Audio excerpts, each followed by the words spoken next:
l'université, je pensais pas à la discrimination raciale, non.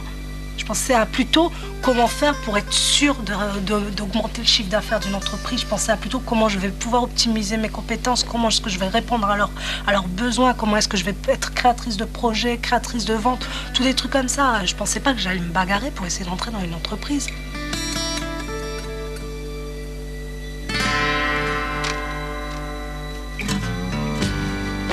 J'ai eu mon enfant, je me dis, j'ai pas, dans ma tête, je me dis, t'en fais pas mon bonhomme, maman, elle a bac plus 4, elle est cadre. Voilà, alors que ma mère, quand elle nous a eu, elle se disait, je sais ni lire ni écrire, faut que j'apprenne, elle a appris. Elle nous a un peu mis de côté, elle s'en est bien sortie.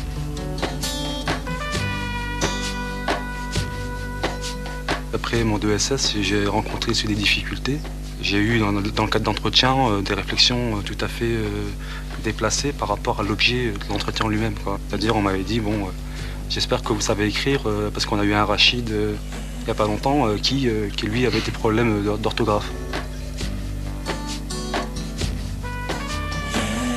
Moi, je m'étais jamais posé la question non plus. Ça m'était même jamais venu à l'idée que je pouvais ne pas accéder à un poste parce que j'étais noire.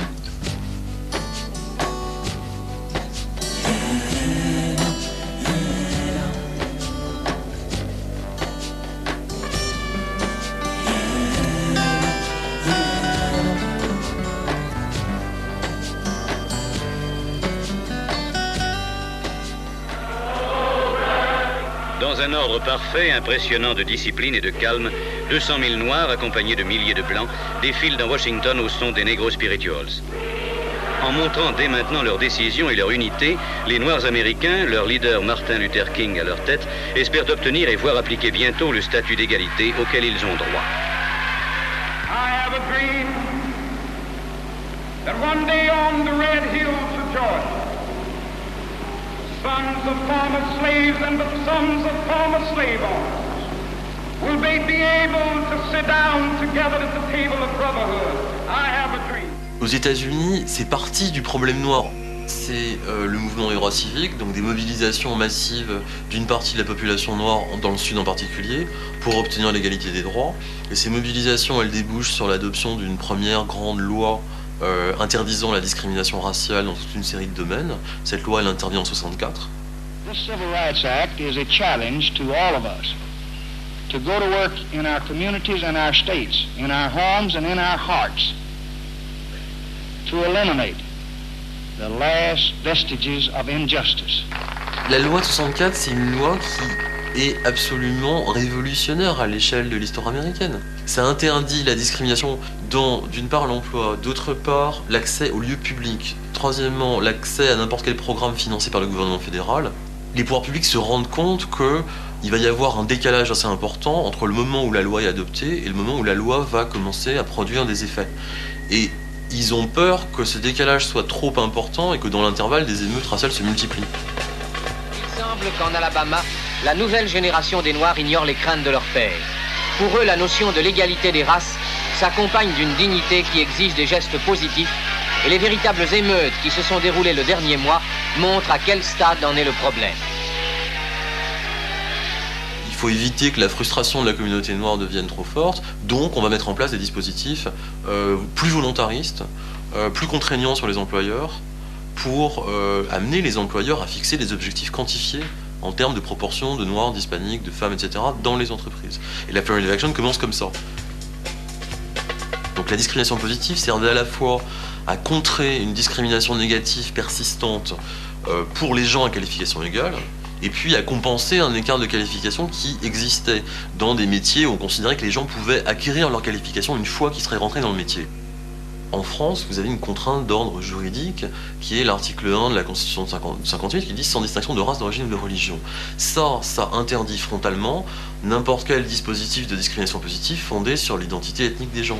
C'est-à-dire les émigrés d'origine maghrébine et africaine qui sont visuellement identifiables comme non-européens et liés à l'histoire coloniale française. Dès 6 heures du matin, devant les usines, ils guettent l'embauche. Souvent, on les choisit à cause de leur œil vif, de leur bonne musculature, parce qu'ils ne parlent pas encore français.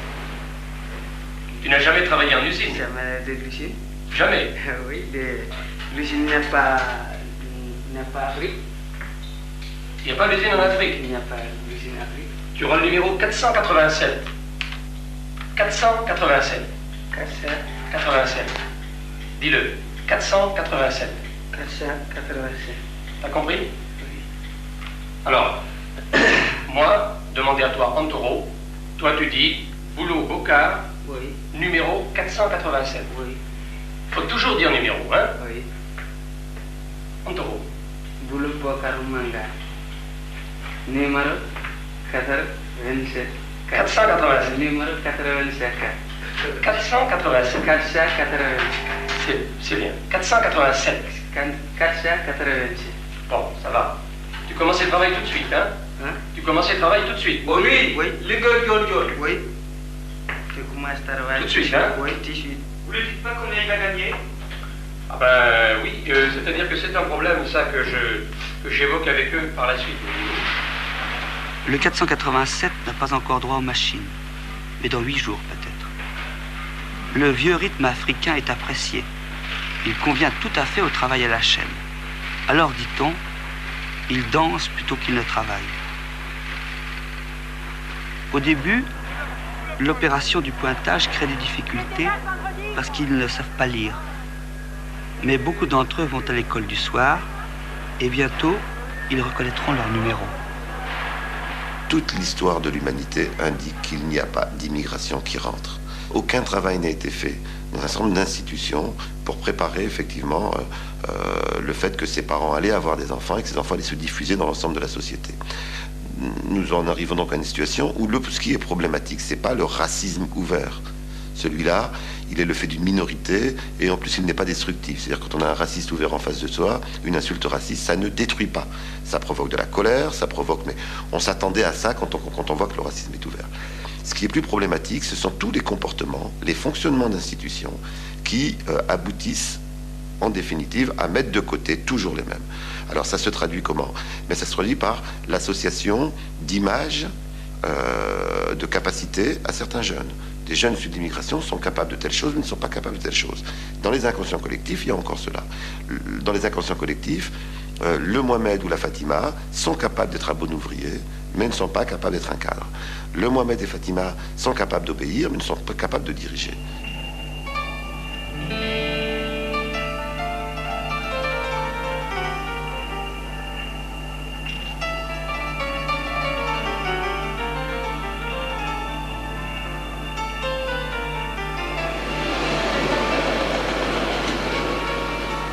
Je suis né à Nanterre il y a 42 ans, alors que mes parents arrivaient d'Algérie.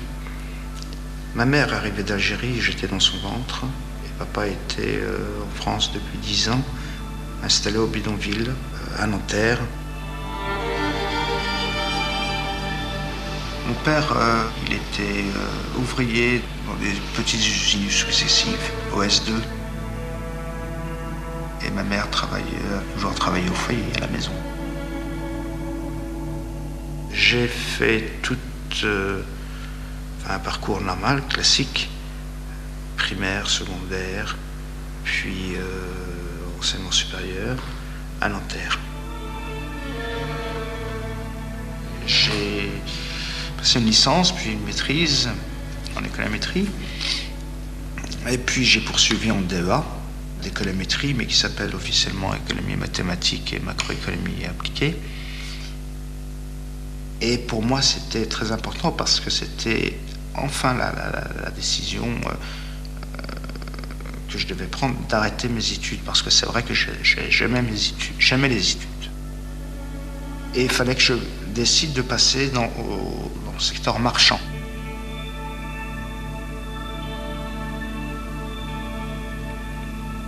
Et c'est là où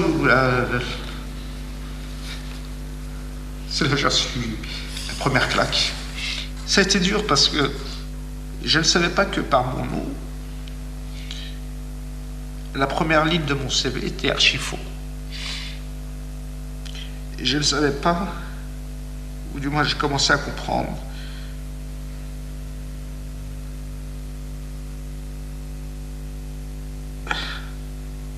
qu'avant d'être candidat, j'étais d'abord, bien que précisant nationalité française, j'étais d'abord d'origine maghrébine, en l'occurrence algérienne, et que se posait d'abord le problème de mes origines.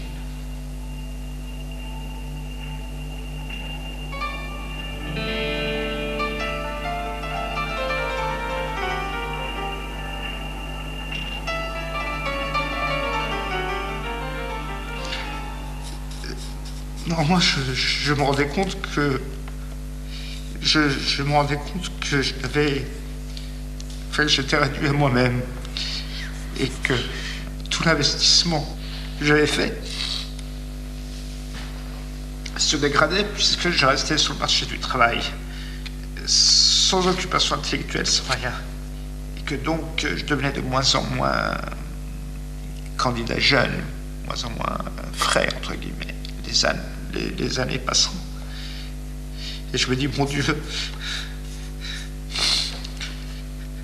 tout ce que j'ai construit,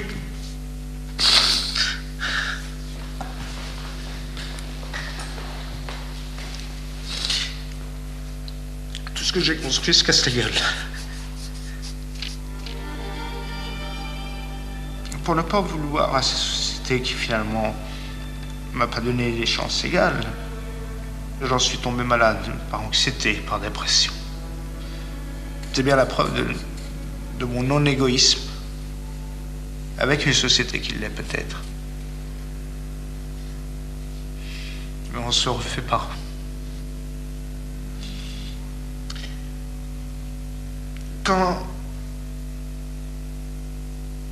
Quand j'ai appris que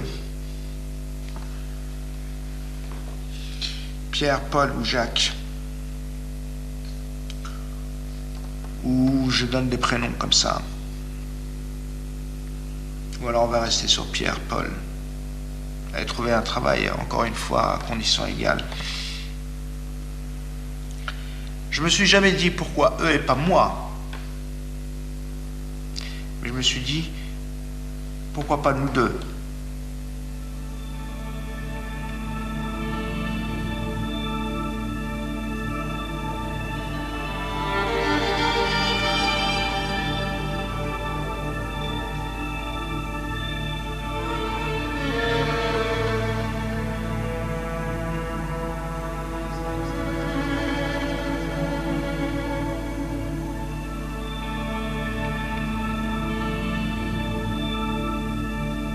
J'ai voulu trouver d'autres individus, pas les individus humains, mais les arbres, etc.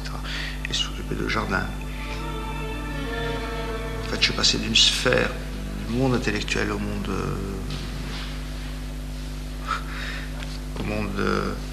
manuel.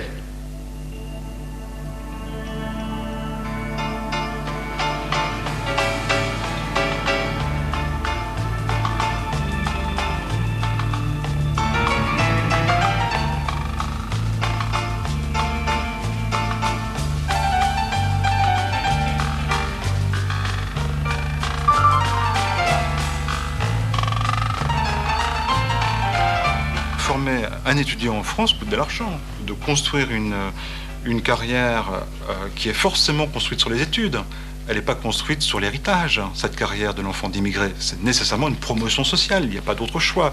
Donc c'est forcément un investissement de l'État, donc de la collectivité, que de produire un enfant d'immigré qui a des diplômes. On réussit avec des diplômes quand même, il ne faut pas dire de bêtises. Pour réussir, on le sait bien, il faut avoir des diplômes. Donc il faut avoir investi le champ scolaire, il faut avoir investi le champ universitaire, il faut bien souvent s'être débrouillé déjà dans le champ économique ou médiatique, peu importe où on est, et ça a coûté des millions à l'État, à la nation, pour produire des gens qu'on ne va pas reconnaître, ou en tout cas à qui on va mettre des bâtons dans les roues, des entraves. Premier problème, c'est l'accès. L'accès à quoi? À un entretien d'embauche loyal. Je répète, c'est l'accès à un entretien d'embauche loyal. Ayons l'humilité en France, dans le cadre européen, de voir ce qu'ont fait d'autres avant nous sur cette même question, comment ils l'ont traité et comment ils sont arrivés à des résultats. Eh bien, les Anglais, en 1976, ont pris à bras-le-corps cette question et ont dit il y a un escalier à monter. La première marche, c'est l'accès. C'est d'ouvrir les portes de l'accès à quoi? Pas au contrat de travail, pas à la place, à l'entretien d'embauche. Et là, ils ont mis en place les moyens pour que celui qui vous empêche d'avoir l'accès à situation égale soit puni. C'est-à-dire que la sanction devienne visible et dissuasive pour ceux qui ne reçoivent même pas la personne alors que son CV mérite et elle lui ouvre les portes d'un entretien.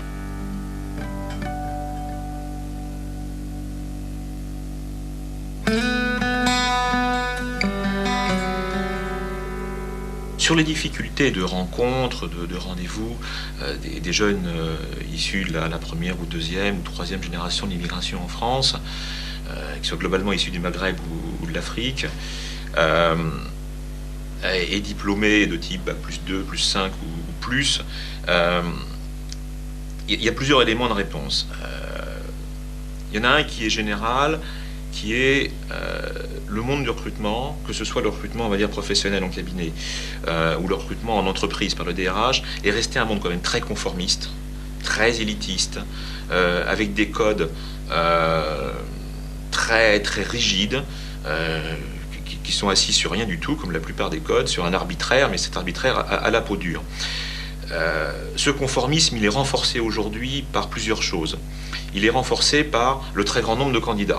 Alors effectivement, certains DRH ou certains chasseurs de tête, quand ils reçoivent des CV, en fait, leur premier souci, c'est comment faire passer la pile de 100 CV à 10 CV. Et il faut reconnaître que certains ont des méthodes un peu brutales et sommaires et parfaitement injustifiées. Ils vont chercher à minimiser leurs risques. Et qu'est-ce qu'on fait quand on cherche à minimiser son risque? Bien évidemment, on prend ce qu'il y a de plus classique.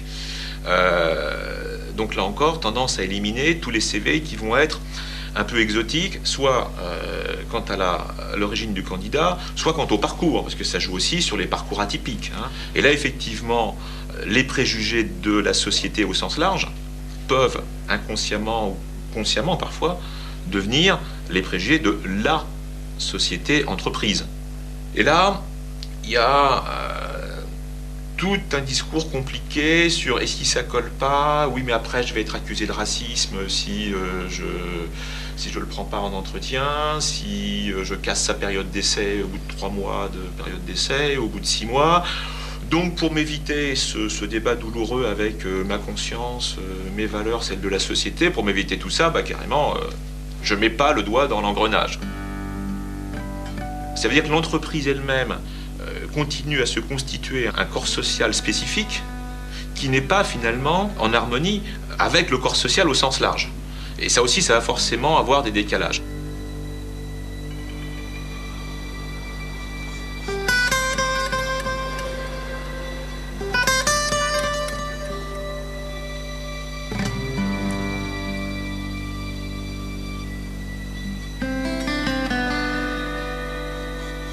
Là, il y a 1 an de recherche, donc ça fait, j'ai compté à peu près hier, il y avait 335 lettres de refus. Bon, j'en ai d'autres par mail, ça doit faire 600, 600, 700. Bon, je compte pas justement parce que j'ai pas envie de compter, parce que ça risque de me démotiver, mais je continue, je pense pas que c'est ça qui va, au contraire, ça me rend plus fort. Très petit, on nous apprend au challenge, à la concurrence, des notes avec ses collègues et puis la récompense forcément, des bons points, du bulletin de premier de la classe. On nous dit que ce soit à la maison ou à l'école, travaille bien à l'école, tu auras un bon métier, travaille bien à l'école, tu pourras faire des études, fais des études, tu pourras avoir des diplômes et ensuite tu pourras avoir un travail. Donc c'est vrai, cette logique-là, moi j'ai toujours gardé. Jusqu'à la réalité où j'ai eu mon DESS et j'ai commencé le travail. Et puis au bout d'un an et demi, là on voit qu'on se rend compte d'une dure réalité, c'est qu'on n'a pas de travail. Donc on a l'impression j'ai l'impression d'avoir été trahi en fait. C'est surtout trahi ou déçu en fait, de la logique du diplôme, fais des études, travaille bien, sois sérieux et tu auras un travail. Je me souviens à l'école primaire où on fait les rédactions, justement comment vous serez à l'an 2000. À l'an 2000, moi je me voyais, je serais marié, j'aurais un enfant, j'aurais une voiture forcément, une maison, un travail, je serais ingénieur. C'était ici parce que je ne savais pas c'était quoi le ailleurs. Pour moi, c'était ici. Je veux dire, comme un enfant qui naît, il ne se dit pas est-ce que c'est ma mère, est-ce que c'est mon père. C'est tout naturellement qu'il se les approprie. Après, il y a un sentiment qui se crée. Hein, où on sent, où l'enfant sent que c'est sa mère, que c'est son père. Et je pense que la société, c'est la même chose.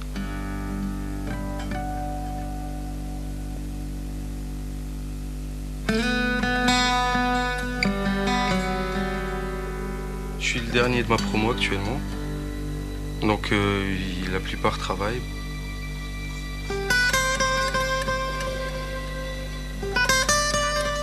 Moi, généralement, quand je faisais mon stage, on me disait qu'ils préféraient pas avoir de personnes d'origine étrangère dans des postes comme ça, parce que même c'est pas point de vue de la hiérarchie, mais c'est plus du point de vue de la base ouvrière et tout ça, qu'il y avait plus de racisme là-dedans, et que généralement ils aimeraient pas avoir comme chef un maghrébin ou une personne d'origine étrangère. Donc déjà, peut-être on n'y a pas pensé. Moi, je veux dire, quand je faisais mes études, j'y pensais pas, quoi. C'est-à-dire que nous, en plus de la conjoncture, en plus de notre nom, de nos origines, on tombe justement sur ce phénomène de discrimination qui est lié forcément à une ignorance et puis à des préjugés, et puis peut-être à du racisme. Mais ça reste toujours un phénomène qui est difficile à observer. Là, actuellement, avec l'association Alliance, on donne directement des coups de fil auprès des entreprises pour nous proposer des stages. C'est tous des bénévoles, des anciens DRH. Il y a des sociologues, des psychologues.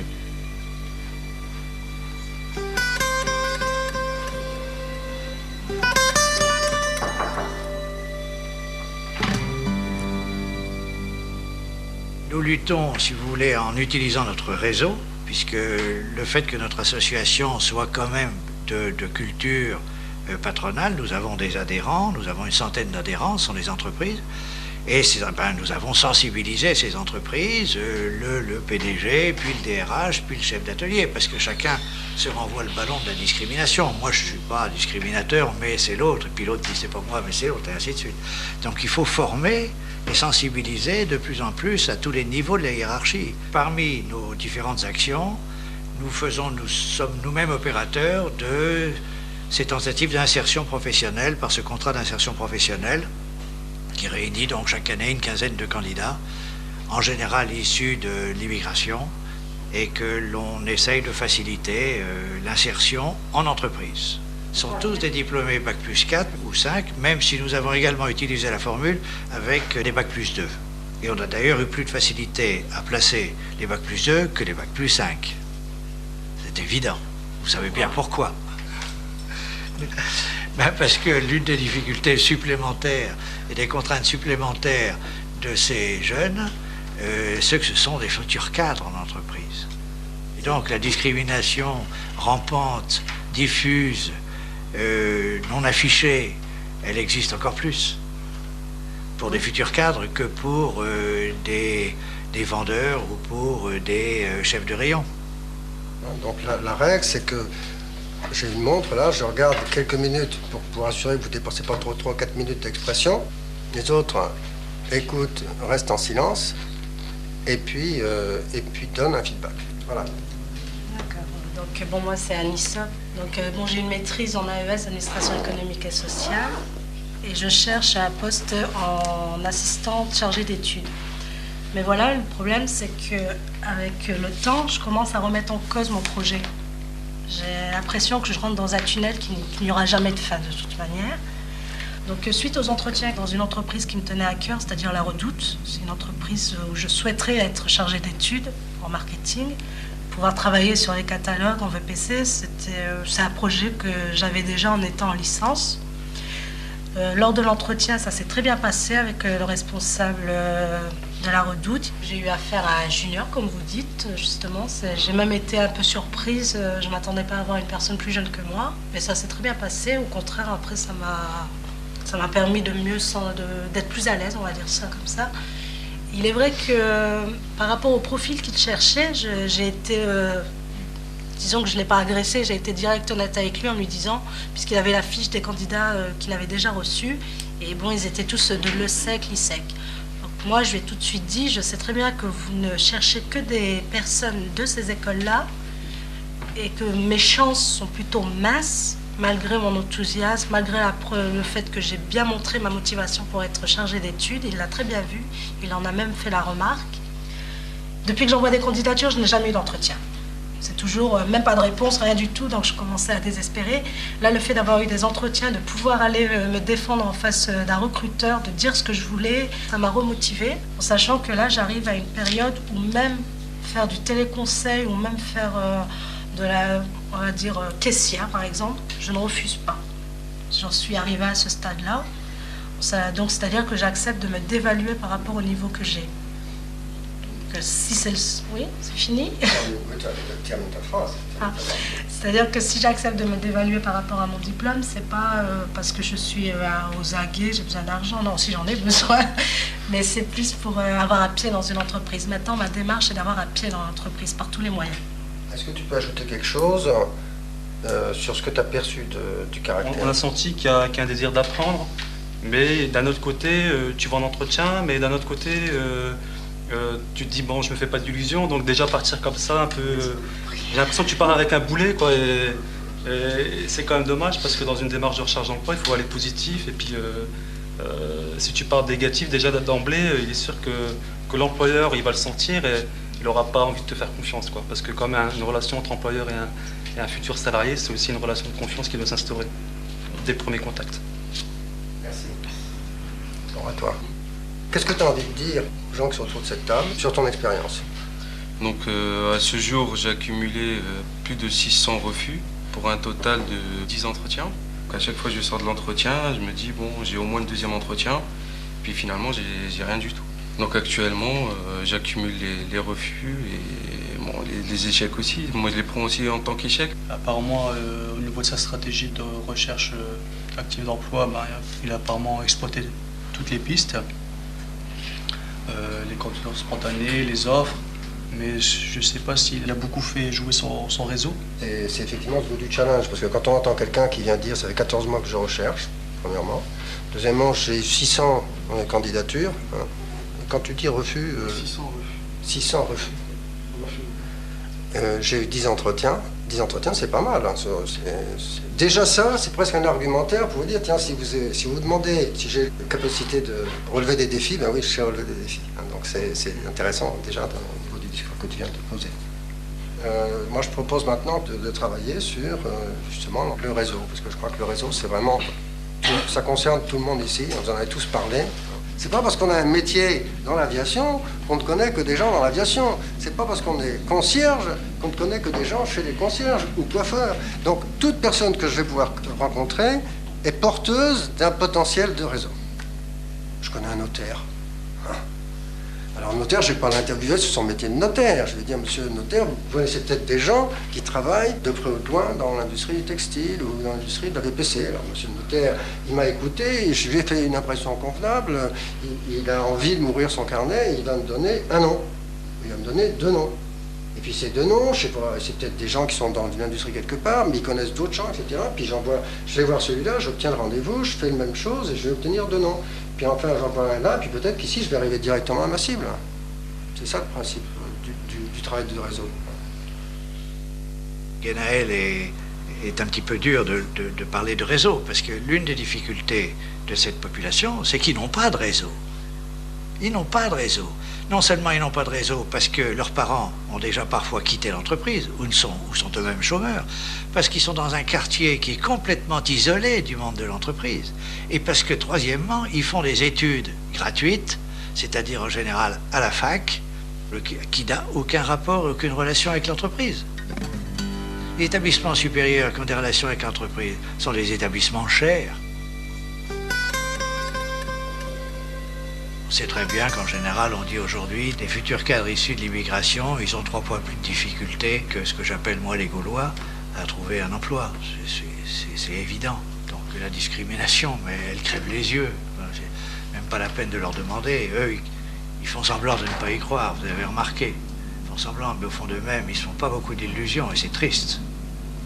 Moi, je trouve que vraiment, j'ai honte, si vous voulez, en tant que citoyen français, de voir que l'égalité républicaine n'est pas respectée. On en parle, tout le monde en parle, c'est dans les phrases de la République. Mais la première égalité républicaine, c'est l'égalité des chances. Et ces gens-là n'ont pas autant de chances que les autres, c'est clair. Il y a des gens qui ont fait tout l'effort de la scolarité, qui ont souvent des mentions au bac, qui ont fait des études d'année supérieure. Même ceux-là, on ne les intègre pas. Non, mais où on va? Je crois qu'il y a le passé colonial, nous ne l'avons pas encore soldé. La relation à l'islam, nous ne l'avons pas encore pacifiée. Depuis la deuxième croisade d'Urbain II que le problème se pose. Donc, il faut prendre le temps de pacifier la relation à l'islam, de clarifier et de dire, mais je le pense aussi à nos compatriotes des dom-tom, la question de l'esclavage doit être soldée. C'est des choses qu'il faut poser aujourd'hui, calmement, dans la sérénité, sans ressentiment, pour pouvoir avancer. Donc, purger ce passé. C'est important pour vous d'utiliser cette main-d'œuvre? Ben, c'est très important parce que nous trouvons de moins en moins de main-d'œuvre féminine et si nous ne les avions pas, je ne sais pas très bien comment nous ferions. Quelquefois, à la sortie des usines, il y a un rassemblement, une petite réunion syndicale. Noirs et blancs discutent ensemble de leur salaire. Les Africains apprennent vite le prix de leur travail, car s'ils sont venus en France, c'est bien sûr pour ça, pour l'argent. Vous êtes à la fois ouvrier et étudiant. Pendant le week-end, à part le travail à l'usine, je suis obligé de réviser mes leçons. Mais vous le faites au foyer, ça? Non, puisque dans le foyer, les conditions de vie sont assez quand même difficiles. Je suis obligé de me payer une chambre à l'hôtel pour 2 nuits consécutives. Pour pouvoir et vous travaillez à l'hôtel pendant 2 jours? Oui, pendant 2 jours.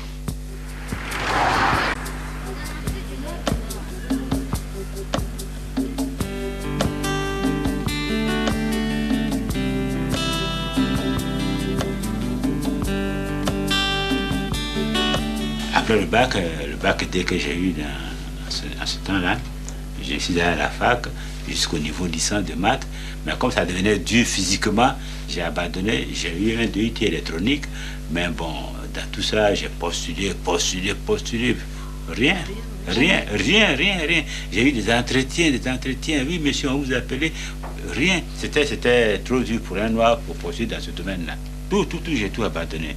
Bon, le seul réconfort, c'est que, bon, quelquefois, je donne des cours de maths, j'aide les élèves en mathématiques, et puis bon, ça s'arrête là. Mes élèves que j'ai, celui que j'avais tout à l'heure, Hakim, il a eu 19,5 en mathématiques au bac. 19,5, tout de suite, il a été pris dans une fac. Bon, ces enfants-là, ils disent, monsieur Blé, pourquoi vous n'êtes pas enseignant? Il dit, non, je ne peux pas être enseignant parce que c'est comme ça. Il dit, ben, vous faites mieux. Il dit, je fais peut-être mieux que le prof, mais c'est la réalité, c'est comme ça. Je ne peux pas être enseignant ici. La seule chose dont on a droit, c'est le nettoyage. Si ce n'est pas le nettoyage, c'est le gardiennage. Maintenant que, et encore, le gardiennage, ce n'est plus sûr. Parce que même les Français font maintenant le gardiennage. Hein. Je suis maître chien, et je gagne ma vie avec ça, ça ne gêne pas. Les gens pensent qu'on est là pour vivre que de comment on appelle, du CAF, de l'allocation familiale. Moi, je n'ai pas d'alloc. Hein. Ça, je le précise, je n'ai pas d'alloc. Allocation familiale, je ne l'ai pas. Je vis de mes revenus. Je suis comptable. Même si lui fait aussi le gardiennage, parce que c'est l'argent, de toute façon, il faut vivre. Donc, il faut qu'il amène ce qu'il gagne. Ça fait partie du budget de la maison. Donc, ça nous fait vivre. Mais s'il était prof, c'est encore mieux. Parce que c'est la reconnaissance de ce qu'il a appris. Ça, vraiment, il faut le dire. Il faut que les gens arrivent à reconnaître la compétence des gens et ne mettent pas la couleur d'abord avant de voir la compétence. C'est ça.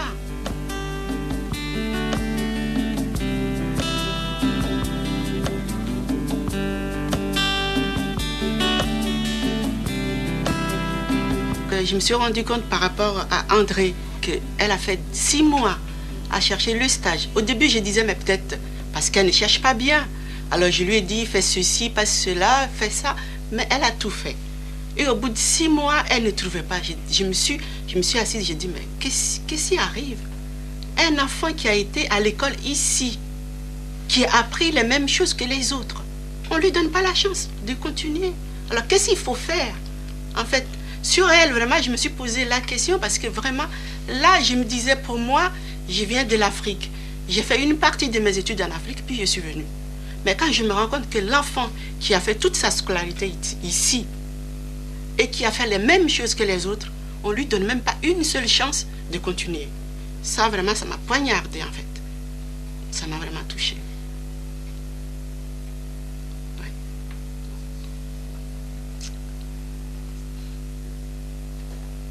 Pendant 6 mois, j'ai prospecté, j'ai envoyé mes CV, aussi bien par Internet que par téléphone.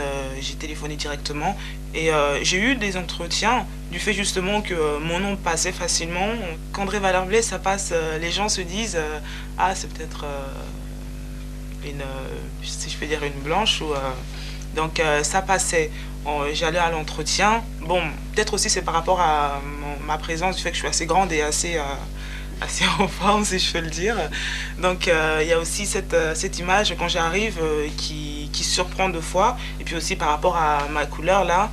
Et les gens, soit ils ont deux réactions, c'est soit ils me regardent comme ça, ou ils restent statiques. Et puis bon, j'arrive, on commence à parler, je commence à me présenter. Et on me dit, bon, je vous rappellerai soit demain ou la semaine prochaine.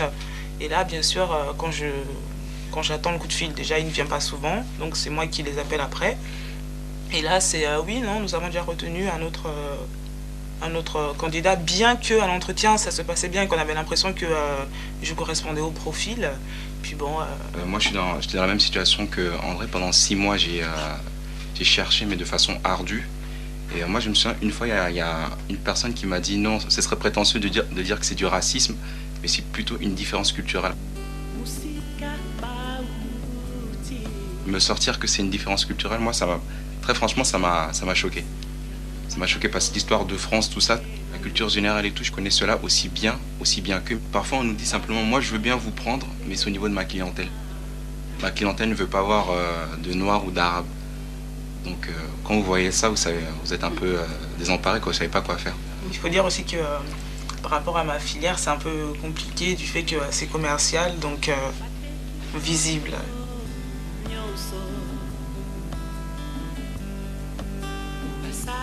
Nous, on n'a pas notre place. Bien qu'on le cherche, bien qu'on se soit bien intégré, même mieux du fait qu'on a cette différence culturelle, on a vraiment une richesse que je pense que les autres n'ont pas, du fait qu'on a fait 2 fois plus pour arriver, comme ils disent, à leur niveau. C'est un peu déplorable pour les enfants parce que, bon, on pense qu'elles sont d'ici, mais ici, elles ne peuvent pas s'intégrer. Bon, de l'autre côté aussi, on ne les connaît pas. Finalement, ils seront de nulle part. Ils ne seront pas ici, ils ne seront pas de l'autre côté, ils seront où? C'est la question que je me pose. Moi, je sais que j'ai payé l'école privée pour mes enfants, pour qu'ils aient la meilleure éducation possible. Mais je paye cet argent pour attendre un mieux pour eux, pour qu'ils aient une meilleure situation. Et si je paye tout ça et qu'à la fin, mon enfant va faire le ménage, à quoi ça servit? On ne peut pas me dire que je ne me suis pas intégrée parce que j'ai compris le système.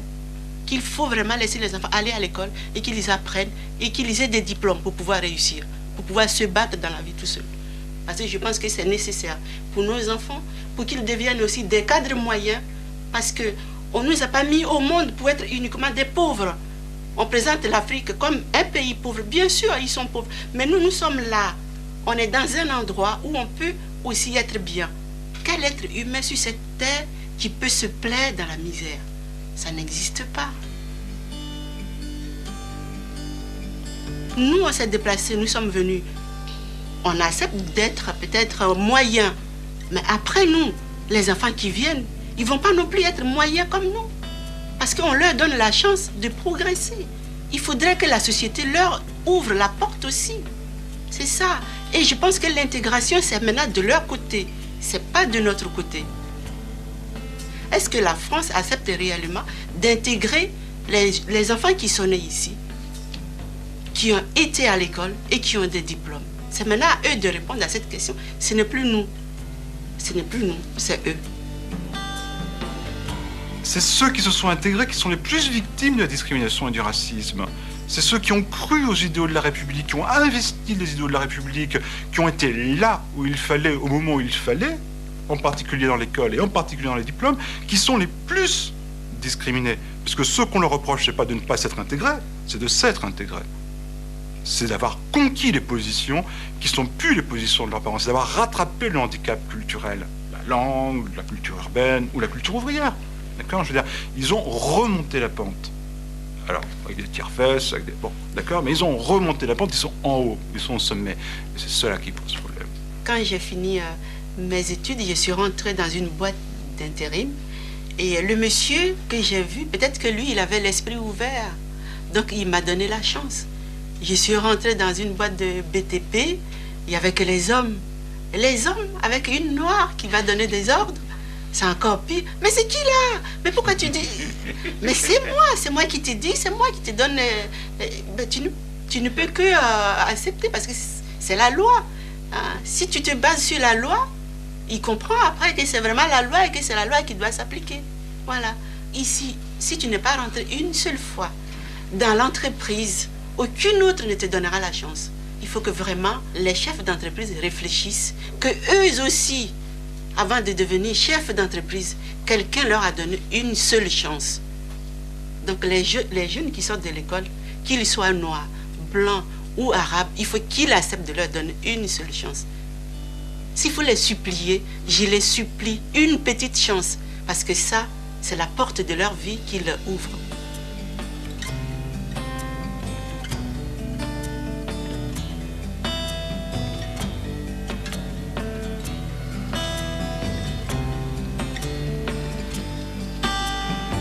Mon association s'appelle Afrique Insertion Professionnelle, qui fait de l'insertion professionnelle des jeunes diplômés issus de l'immigration, notamment par le parrainage. Le réseau est composé essentiellement de professionnels français issus de l'immigration.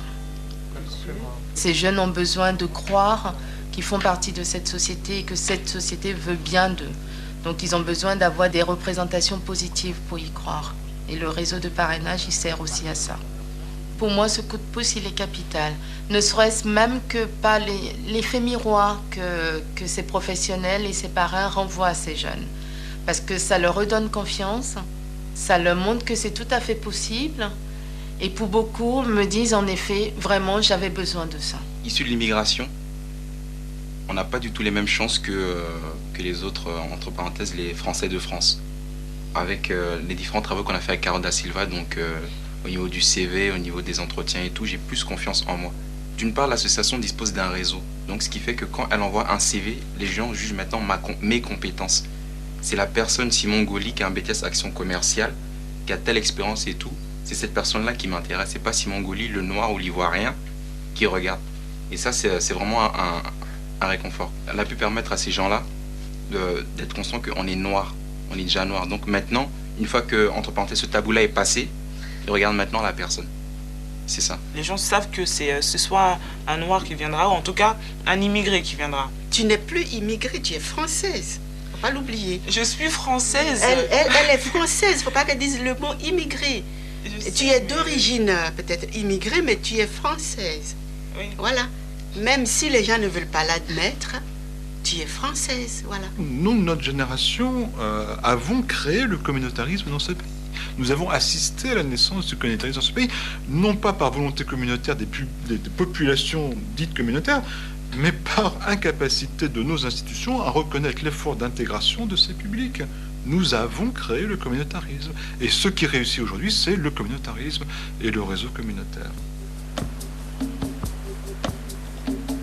Je suis un entrepreneur engagé, militant, parce que on constate, même si soi-même on n'a peut-être pas vécu des choses, on constate autour de soi des cousins, des amis, dans le quartier, des gens qui font des parcours formidables et qui se retrouvent toujours soit au bord de la société, soit dans l'arrière-cour. Et donc ils ne sont pas au cœur des choses, dans tous les domaines.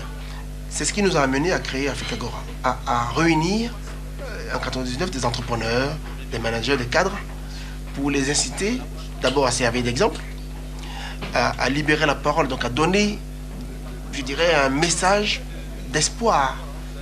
On fonctionne sur un mode de mise en relation et mise en réseau, notamment par le net, de toutes les informations susceptibles d'être utiles à ceux qui veulent progresser. Soit pour la première accession à l'entreprise, un jeune diplômé qui veut s'insérer, même un stage à rechercher, Parce que le plus important, c'est déjà de mettre le pied à l'étrier et parfois, dès le stage, la discrimination. Donc nous, on fait intervenir qui? On fait intervenir nos réseaux professionnels. Et comme tout ce qui fonctionne dans ce pays, c'est le réseau, on peut dire à un copain, au fait Alfred, j'ai un petit là qui est pas mal, tu devrais le...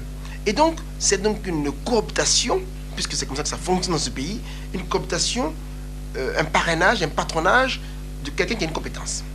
C'est un ingénieur consultant qui est indépendant et aujourd'hui qui est à la recherche effectivement de différents contrats dans le domaine de la nouvelle technologie de l'information. Il a envie de rentrer dans un univers international. Ah oui, voilà. Donc, ce que disait tout à l'heure Nicolas, c'est que l'anglais et l'espagnol, c'est indispensable. C'est pour ça d'ailleurs que je vous ai réunis, puisque lui, il vient avec un dossier de Normandie, il est dans le domaine technique. Toi, de Châtellerault, tu es là mais parce que la connaissance espagnole, parce que c'est très important. Puis Nicolas, c'est l'homme trilingue par excellence. Je vois avec mes cousins, je dirais américains, là, on pourrait déjà, entre guillemets, le travailler aux côtes, qu'ils soient bons déjà en anglais, puis après te le refiler pour l'espagnol. Au moins, on en fait un bilingue hors pair. Il faut que tu les rassures sur le fait que le réseau va se mettre à disposition pour apporter notre caution. Et Nicolas et Jean-Raymond vont avoir un travail précis, c'est comment compléter sa formation pour l'anglais et espagnol. Mais il faut qu'il soit déjà en poste parce que on ne peut pas attendre non plus qu'il ait terminé. On est militant malgré nous. Chacun voudrait bien s'occuper de ses affaires, de sa famille, mais on ne peut pas fermer les yeux à ce qui se passe dans notre entourage. La France, elle n'est plus blanche. Ça fait longtemps qu'elle n'est plus blanche. Elle est déjà métissée. Et ce métissage ne se voit pas encore dans la France d'en haut. Le métissage, il est en bas. S'ils sont d'ici, il faut qu'ils prennent leur place. Il faut qu'on leur donne comme un droit. Mais comme ce droit n'est pas respecté, ils sont bien obligés, je dirais, de se prendre par la main. J'ai changé mon prénom. Je ne m'appelle pas Anissa. C'est un prête-nom pour simplifier la relation et le dialogue entre les gens. Je m'appelle Meg Douda, Douda. Et j'ai envoyé des demandes avec Anissa, j'ai eu un stage. C'est tout. J'ai pris le stage qui me venait. Est-ce que c'est peut-être parce que il devait venir, ça je ne sais pas. En attendant, le constat était là. C'est tout. Je suis positif en fait. Je me dis à long terme, ça va bouger. Il y aura toujours une génération charnière qui aura ces difficultés-là, mais je pense que mon collègue qui a fait les mêmes études que moi, lui, d'ici 15 ans, peut-être qu'il sera lui DRH ou chef d'entreprise et puis qui connaît très bien le jeune qui va arriver avec son diplôme, et je pense que lui, ce préjugé ne l'aura pas. La discrimination positive, les gens qui n'ont pas vécu ça, ils peuvent dire non, c'est pas bon. Oui, c'est pas peut-être bon parce que la société n'arrive pas à résoudre ce problème qu'on va intégrer la discrimination positive. Mais si la société arrive à nous donner la chance, je pense qu'on n'en a pas besoin.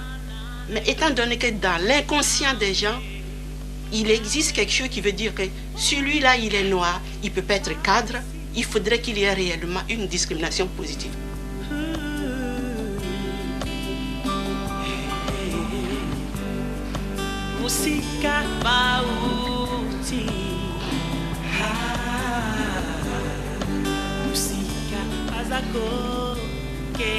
Je suis jeune maman et je regarde mon fils et je me dis, je ne veux pas que dans 20 ans, qu'ils me disent, maman, j'arrive pas à trouver un stage après avoir envoyé 300 candidatures. Quoi. Je dis non. Je dis, autrement, ça veut dire que non, on n'aura rien compris. Autant on peut excuser pour nos parents parce que c'est vrai que c'est pas du tout le même contexte. Ils n'étaient pas arrivés forcément pour rester non plus. Donc, ils n'avaient pas forcément une connaissance de l'environnement, en tout cas dans lequel ils étaient aussi. Donc, c'était pas forcément la même chose. Mais nous, on est là, de toute façon. On est d'ici, même si on vient d'autre part. On est quand même d'ici. Et nos enfants encore plus et encore plus. Donc, on se doit, quoi. On se doit, il faut que ça change.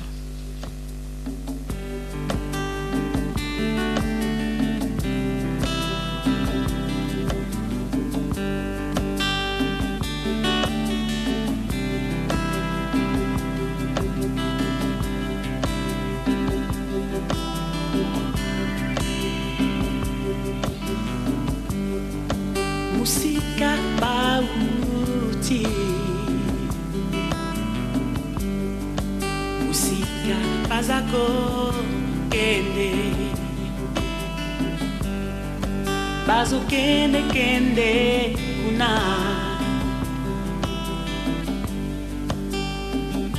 namboka ya mopaya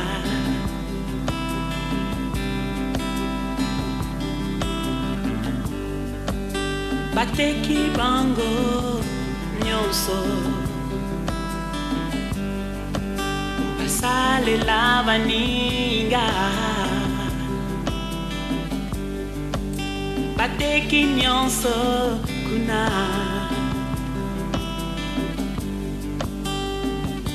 namboka na bango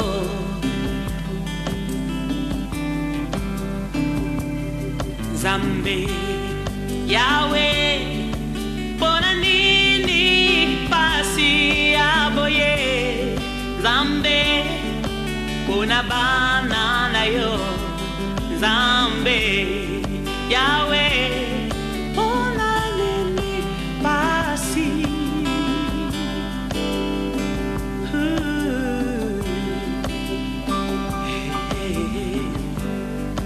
musika bauti